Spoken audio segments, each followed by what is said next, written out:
Hello students, welcome to my channel literature Gyan. हमने start किया हुआ था नई कविता और आज हम इसे कंप्लीट करेंगे। हमने शुरू की थी नई कविता की विशेषताएं। नई कविता और रस।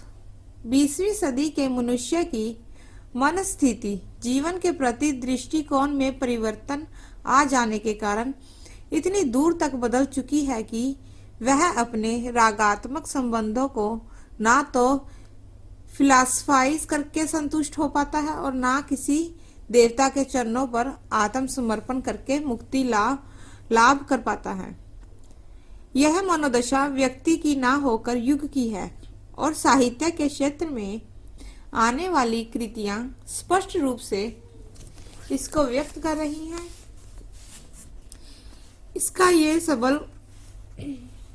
इसका एक सबल प्रमाण है हिंदी काव्य की नवीनतम देन नई कविता। नई कविता की सीमाएं। इसकी विशेषताएं ही इसकी कमियां या अभाव बन गई हैं। इसमें पाई जाने वाली कमियां और इनसे उत्पन्न इसकी सीमाएं निम्नलिखित हैं। प्रथम है परंपरा का अतिशय विरोध। नई कविता के समर्थक परंपरा का कटु की सीमा तक विरोध करते हैं। कारण है नवीनता की अतिशय उपासना। परंपरा का विरोध करना बुरा नहीं है, बुरा है नवीनता की झोंक में और परंपरा को ठीक से जाने बिना उसका डट कर विरोध करना, उसको एक ही चश्मे में देखना और हठ धर्मी पर अड़े रहना। आकर्षण की कमी। पर्याप्त नारेबाजी, प्रचार प्रसार और लंबे चौड़े भाषण के बावजूद भी नई कविता अपने को एकदम आकर्षक नहीं बना पाई है। नए प्रयोगों पर जोर, अपनी अपनी ढपली, अपना अपना राग की प्रवृत्ति, सत्य के नाम पर कटु सत्य और बौद्धिकता आदि नाना कारणों से नई कविता में ऊल जलूल और असंगत का समावेश भी कम नहीं है। समस्त नई कविता अनाकर्षक नहीं है किंतु आकर्षक भी नहीं है। कथनी करने का अंतर। नई कविता एक साथ व्यक्ति और समाज के नारे लगाती है जो प्राय परस्पर विरोधी तक बन गए हैं।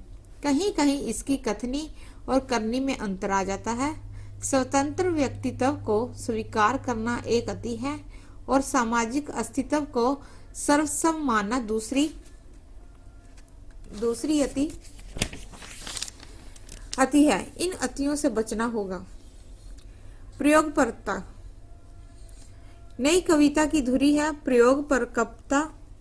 प्रयोग हर युग में होते रहते हैं और यह आवश्यक और स्वाभाविक भी है। फिर भी प्रयोग के नाम पर अनाप शनाप लिखना, टूटे फूटे छंद, विराम, डैश आदि चिन्हों के सहारे अजूबा बना काव्य रूप प्रस्तुत करना कभी भी और कहीं भी प्रशंसनीय नहीं ठहराया जा सकता। अश्लीलता पर जोर।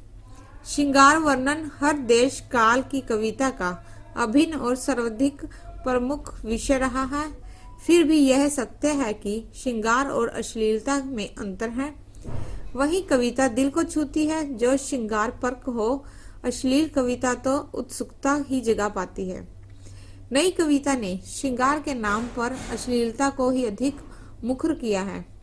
आज जो फैशन सा हो गया, लगता है कि हर कवि अश्लील से अश्लील बात को सपाट कह देता है। शालीनता, नैतिकता और सदाचार शब्द जैसे धरती से उठ गए हों। नवगीत। नई कविता और उसके विविध खेवों अर्थात अलग अलग गुट होना। खेवों की भीड़ भाड़ से थोड़ा हटकर एक अन्य कवि वर्ग उभर कर सामने आया है जिसने नई कविता से नयापन लेकर उसको गीत की गरिमा से युक्त भी किया है। सामान्य आदमी और उसकी सामान्य जिंदगी के खट्टे मीठे किंतु सच्चे अनुभवों को ज्यों का त्यों गीतबद्ध करके प्रस्तुत कर दिया। सरल बोलचाल की भाषा में, गुनगुनाते हुए छंदों में और नई पुरानी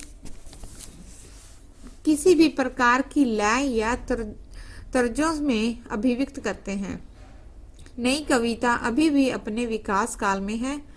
अल्पकाल में उसने उपलब्धियों और सीमाओं दोनों ही क्षेत्र में पर्याप्त विकास किया है। आवश्यकता तो इस बात की है कि वह एक और तो अपनी उपलब्धियों को विकसित करे और साथ ही साथ अपने अभावों को दूर करे। धन्यवाद।